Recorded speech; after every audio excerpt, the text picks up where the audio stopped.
Jazzcast Pros. Hello, fearless warriors. Today is Valentine's Day. Are you single and struggling to find your boo thing? You have a list of must-haves and they're nowhere to be found. But let me tell you something. They could possibly be sitting in the cubicle next to you, or they may even be serving you at the local shop. In today's episode, I share how I met my second husband and how he basically had nothing on my list, but he had everything that I needed. Are you ready?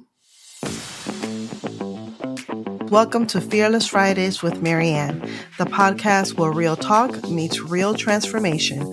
I am your host, Dr. Marianne Rivera Dannert, and with over 10 years as a life coach, author, speaker, and trainer, I will be guiding you on this journey of healing, growth, and empowerment. Each week, we dive into raw, authentic conversations about life's challenges, victories, and everything in between. Together, we'll hear your inner child, build unshakable confidence, and unlock the fearless you that's been waiting to shine. So grab your favorite drink, settle in, and let's take the next step towards the life that you deserve. This is your safe space, your community, and your call to be limitless, because it's time to be free, fearless, and fabulous. As you all know, I am married to probably one of the last amazing men in the planet, James Lee Dannert. And he has no idea that this episode is dedicated to him. And he does listen to my podcast, so I can't wait for his face when he realizes that we are going to be talking about our relationship, how we met, some of the struggles that we have faced, because you cannot be with someone for 17 years and everything is great from beginning to end. Oh no. Let me reassure you that we have definitely had our share of hiccups, our conversations about the big D. Yes, divorce. We probably have had that conversation maybe 2 or 3 times, at least 2, possibly 3. And as someone who has had several relationships, who was previously married, we'll get to that. But before we dive into all things James Lee Dannert, I want to share a little bit from a chapter that I wrote.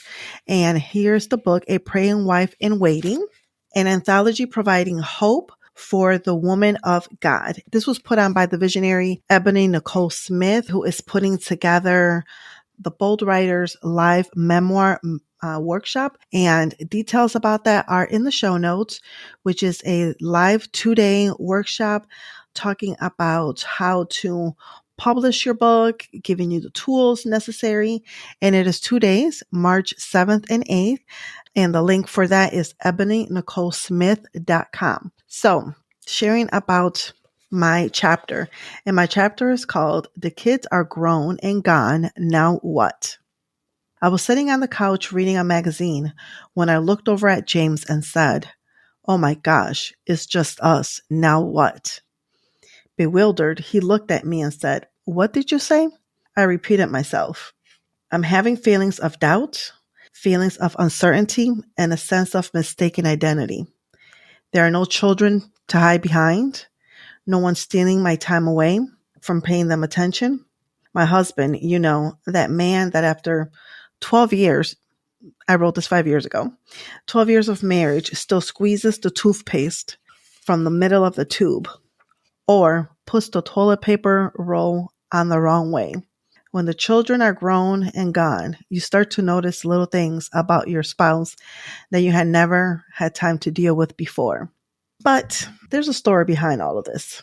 So I was in a very toxic and unhealthy relationship that I shared a snippet of that chapter last week, episode 185. So make sure that you go back to that and listen to that episode talking about what is love. Anyways, I digress. I was in an unhealthy relationship for about 2.5 years, and I finally got the courage to leave that relationship. But before I left that relationship, I had a conversation with God. I was on my knees, crying, snot, tears, everything, looking a hot mess. And I told God that I really wanted to focus on myself. Finally, after having been dating since I was like 14 or 15, never have been alone. I was always going from relationship to relationship, seeking love, wanting to be a part of something, wanting to belong to something, to someone. I told God that it was time for me to focus on my children, to focus on myself. And although I had my laundry list of things that I was looking for in a partner, because women, we all have that list, I told God I wanted who He thought was right for me. So I finally got the courage to leave that relationship, got my own place, was able to safely move out, not without issues, but that's a whole topic for another conversation, for another time.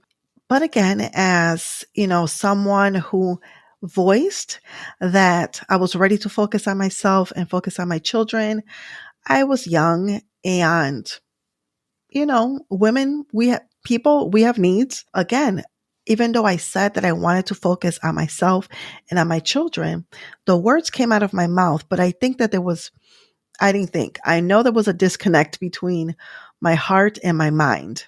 I said certain things, but the behaviors still need to be worked on. So I created, I got settled in my apartment. And then a few weeks later, I created a Myspace account. Yes, you remember Myspace? Pre-Facebook. This was January of 2008. And I wish to this day that I can still remember what my email address was that I was using, what my password was, because I would like to just read the messages. I remember that part of my profile said, not looking for a relationship, just looking to be wined and dined. Now, mind you, again, like I said, I had just left a toxic and unhealthy relationship. And a couple of days later, I found myself talking to 4 different guys, James being one of those guys. And I believe that they were all local. Maybe 3 were local. 1 was out of town. I can't remember. But after exchanging messages back and forth with James, he was the first person that asked me out on a real date. And I was like, I don't know about this. So I reached out to a friend. I was like, oh my gosh, one of the guys that I'm talking to wants to go out. And my friend was like, isn't that why you went on MySpace? Because you wanted to meet people? And even though this episode is coming out today, Valentine's Day, I'm actually recording this on February 2nd. Ironically, our first date was 17 years ago on February 2nd. So we went to Carrabba's. And side note, we actually go to Carrabba's once a year to celebrate our anniversary. Anyways, so we go to Carrabba's. I'm nervous. And I'm like, oh my gosh. Let me tell you, remember that list that I had? Not only did I have characteristics of what I wanted in the individual, but I also had characteristics of what I wanted the individual to look like.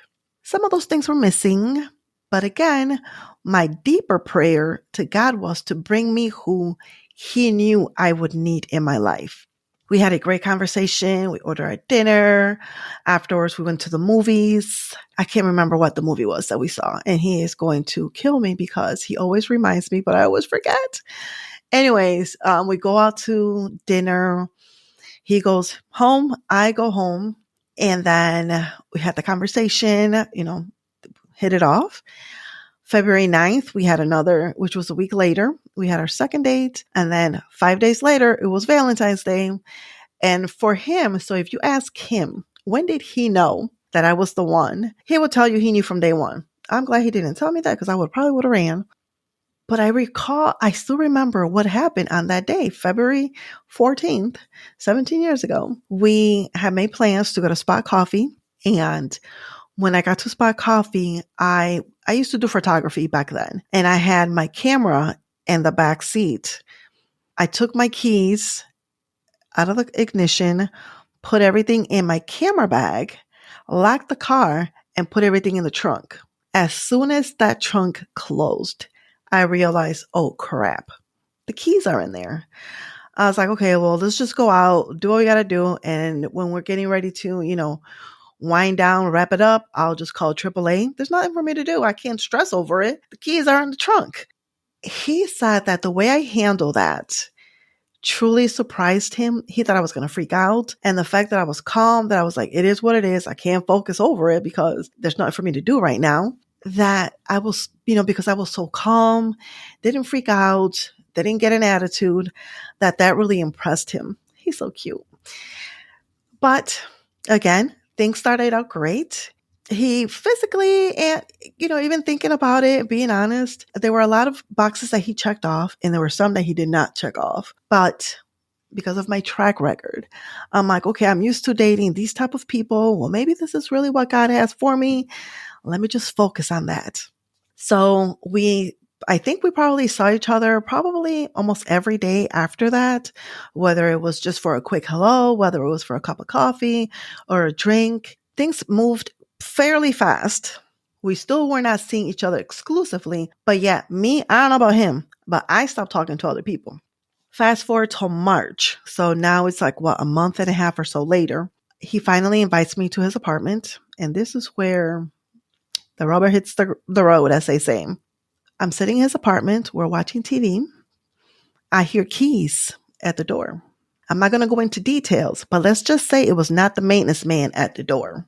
He neglected to tell me that his ex-girlfriend was still living with him. You heard that right. His ex-girlfriend was still living with him. I didn't know this. Obviously, I just see a woman walking in. Immediately, I got an attitude. I didn't make the attitude known, but I got an attitude. But I quickly reminded myself, okay, you just left a toxic and unhealthy relationship of 2.5 years. You don't got time for this bull crap. So I put on my shoes. I got up and I left. And he probably called me every single day, several times, to the point that he actually had filled up my phone with voicemail messages. And my mother called, unrelated to that, but she called me about something. And she was like, I've been trying to call you, but your cell phone is full. So I told her what was going on. So I called him back. We meet. He explained the situation. I gave him my ultimatum, listen, I don't got time for this. If this is going to go somewhere, this is what needs to happen. And again, we will leave those details for another time. Fast forward till April, same year. This is still 2008. He proposes. I said yes after my laughing attack, because when I get nervous, I sometimes just start laughing. I couldn't help him. I was nervous. I was not expecting it. So he proposed. I said yes. My 2 younger children helped him pick out the ring, and we planned this big and elaborate wedding. That did not take place. We did get married, but the wedding that we were planning did not take place because, listen, it was a lot of feelings being felt by a lot of people that I thought were supportive, were not supportive, and not to any fault of theirs, because they knew my track record. They knew my history. They felt I was moving too quickly. But here's the thing, and here's the lesson that I want to share. The point of me telling you all of this is because sometimes we think we know what we want. And for me, I had just surrendered everything over to God. I'm like, listen, obviously my track record, the things that I have experienced in life, my deep desires, my heart's desires. You know things about me that I may not know myself. I need someone who is going to uplift me and care about me, make me a priority, support me, be my number one cheerleader, be my person, not my best friend. Because me personally, I don't think that your spouse needs to be your best friend, but your spouse does need to be your person. And I got that because, again, this August 2025, we are going to be celebrating 17 years of marriage. We have already been together 17 years. We had our first dates, today, 17 years ago. But there's so much more to it than just that. Remember, in my intro, I mentioned that also talked about getting divorced. We had those conversations several times because, again, the reality is he came from a previous relationship. He was married in the past. I was married in the past. I don't truly believe in happily ever after, because even though I have healed and I am doing the work, I am confident, I am strong, I am capable and able to be on my own now, I still don't believe in happily ever after, because anything can happen. One of the times that we had that conversation, it was when we made the decision to move from Rochester to Florida. Situation happened, words were had, words were exchanged. Let me rephrase that. Although words were exchanged and a conversation was had, we were never like yelling or anything about anything. We don't yell. The thing about it is, again, because we got married fast, we met, we got engaged, we married, and things like that. We just have a conversation. Like, listen, this is not working for me. James and I will have conversation that is like, I'm going to need you to stop doing X, Y, and Z, but I need you to do more of A, B, C. And likewise, I will have this conversation with him because, again, even though we've been together for 17 years, sometimes I feel that because we did get married quickly, we're still trying to figure each other out. And again, the person that I am today, the person that he is today, we're not the same individuals that we were 17 years ago. We're not the same persons that we were 5 weeks ago. We are continuing to grow and evolve. And I think that that's one of the things that I want to talk about. Sometimes when you are in a relationship, you want the person, the individual, to be the same person as when you first met. And the thing about it is that you're not even the same person that you were when you first met the individual. Because again, time changes. You are growing. You should be growing. You should be expanding because that's what life is all about. If you are still the same person that you were 5 years ago, 6 years ago, 20 years ago, then something is seriously wrong. For us, my kids are adults. My kids were the ones that lived with us. We changed because now there was no kids around. So you start noticing things that once upon a time you didn't really notice because you were too busy cooking, cleaning, and chasing after the kids and looking after the kids and things like that. But now when it's just you, you're like, bro, what are you doing? Oh, hey, I really didn't notice this trait about you and things like that because it goes both ways. They're going to notice things about you. You're going to notice things about them. And the thing about it is that you need to have a conversation. There is nothing on the face of this planet that I cannot go to James about. There's nothing that he can't come to me about. He won't come to me about a lot of things because that's one of his traits. He is, when I tell you that he is my number one cheerleader, when I tell you he is my biggest supporter, that is who he is. He does not want me to worry about anything. He will carry the world on his shoulders when I'm not doing anything. But he sees it as that's his responsibility. That's his job to take care of me. And I love that about him. When one of the, conversations that we actually had in the past, when we talked about the divorce, is because I am all about personal growth. I am all about professional growth. I am all about, getting in touch with my feminine side because I'm always in the masculine side, always going, always trying to achieve. And when I try to lean into my more feminine side, where I try to slow down and things like that, when I try to do like healing and things like that, I would rather read a book or go out and do something than watch TV. He enjoys watching TV. Don't get me wrong. I do have my favorite shows that I will binge watch, but my go-to, I prefer to read a book. I had a conversation with a friend of mine and I was telling her, my frustrations. And she asked me, well, does he stop you from doing the things that you want to do? The goals that you want to achieve? What is his role? Let me tell you what this man's role is. When I had the idea to move to Florida, it was my idea, not his. He backed me up 100%, no questions asked. We developed a plan. And although the word divorce was had, we discussed that, was because of another situation that occurred, which I will talk about later on. But it was my idea when we were living in Florida. And then I decided, let's go to Texas.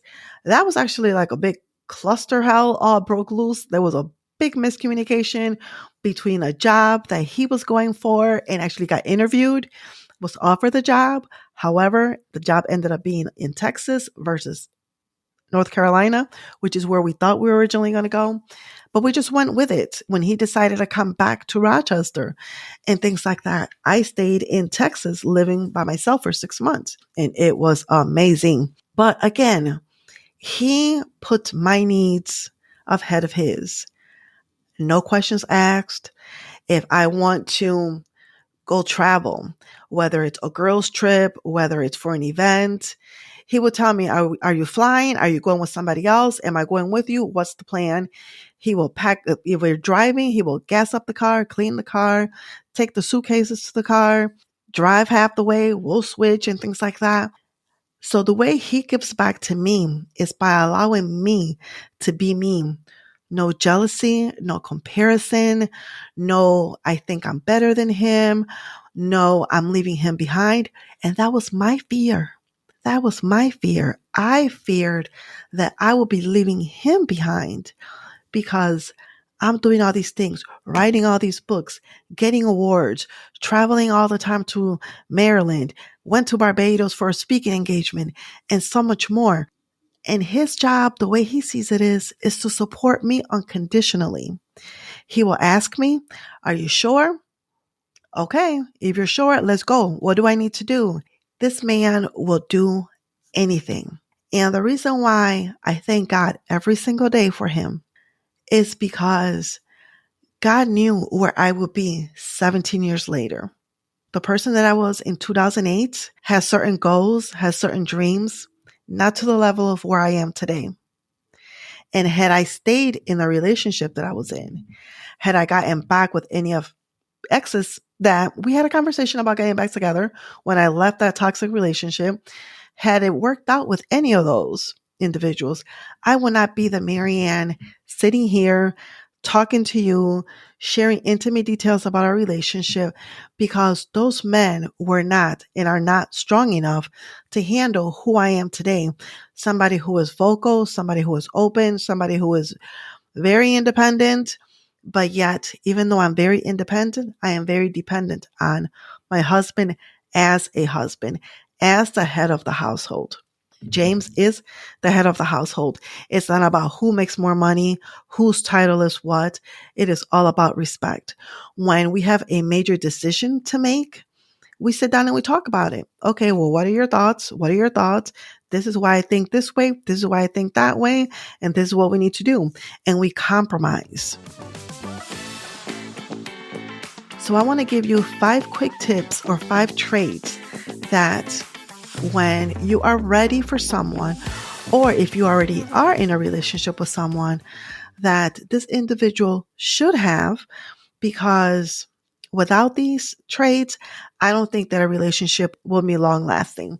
So number 1, having your own goals, having your own dreams, having your own aspirations. They do not need to be the same. That was one of my biggest mistakes. I thought that we had to have the same goals, the same dreams and things like that, because if the goals differed, then he will be moving too, ahead of me. I will be moving too ahead of him and things like that. No, you are an individual. Yes, if you're married, two become one, but you are still an individual, because at the end of the day, anything can happen and you end up being by yourself. Then what? Number 2, when it comes to religious beliefs, I personally believe it does not need to be the same faith, but you do need to have the same beliefs. James and I do believe in God, but as far as going to church every single Sunday and things like that, I'm not doing that.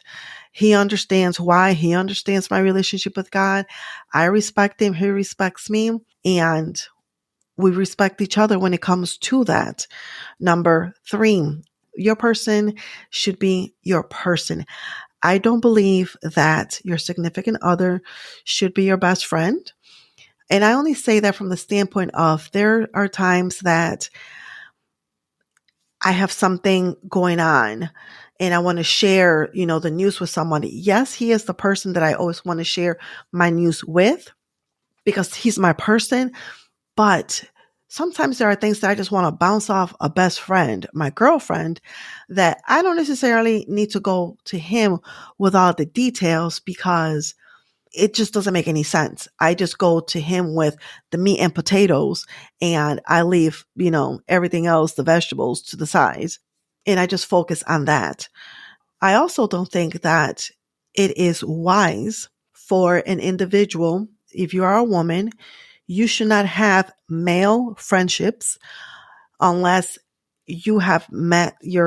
those friends have met your spouse and your spouse is okay with it. Not that they're trying to control you. It is all about respect. It is not about trusting you. It is not about thinking that something is going to happen.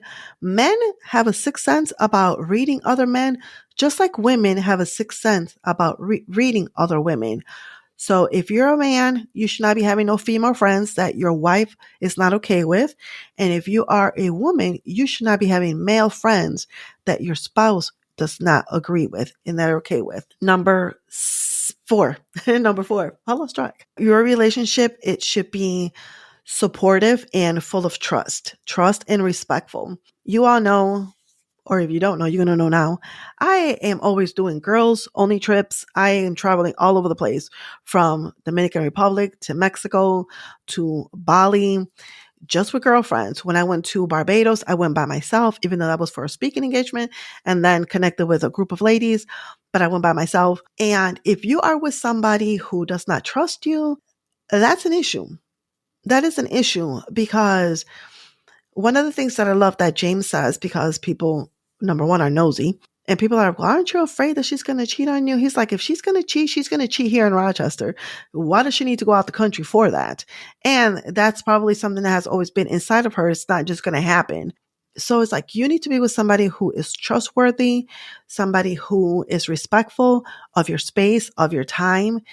Because again, your time, your me time is not going to look the same as his time. So respect and trust are of the utmost.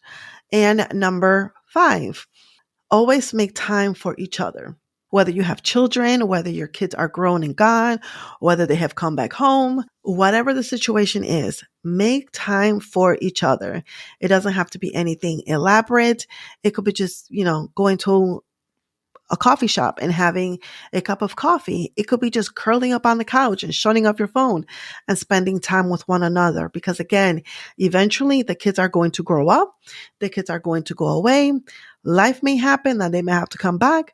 But even if they do come back, they are adults. So you don't have to cater, and take care of their every single need because they're adults. They can manage and handle things for themselves. So just make sure that you spend time to reconnect with one another. And at least once or twice a year, take time to unplug fully and get out of town, go on vacation. And again, you are able to do this. Sometimes I hear, well, we can't afford it. Yes, you can afford it because you're planning it.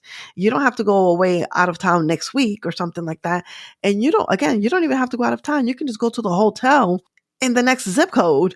Because again, the purpose of it is to focus on you. Find out what your goals are. Find out what makes you happy and focus on that. Your significant other should not be your happiness, should not be, oh, he completes me or she completes me. No, happiness comes from within. So you should be able to make yourself happy. So again, I just wanted to dedicate this episode to my dude. As people know, I call him my dude, my number one cheerleader, my supporter. I love you to the moon and back. Thank you for always encouraging me. Thank you for loving me the way that you do. Thank you for challenging me. Thank you for always being there for me. And thank you for still opening the door 17 years later. Make sure that you share this with a friend or two. Make sure that you also go on the show notes to sign up for the workshop. And also, if you would like a copy of the book, A Praying Wife in Waiting, I will have that also in the show notes. And tune in for next week where we are going to be talking about what if I don't like myself, let alone love myself? What do I do? Have a beautiful day. Remember that you are fearless, you are fabulous, you are a priority, and you matter.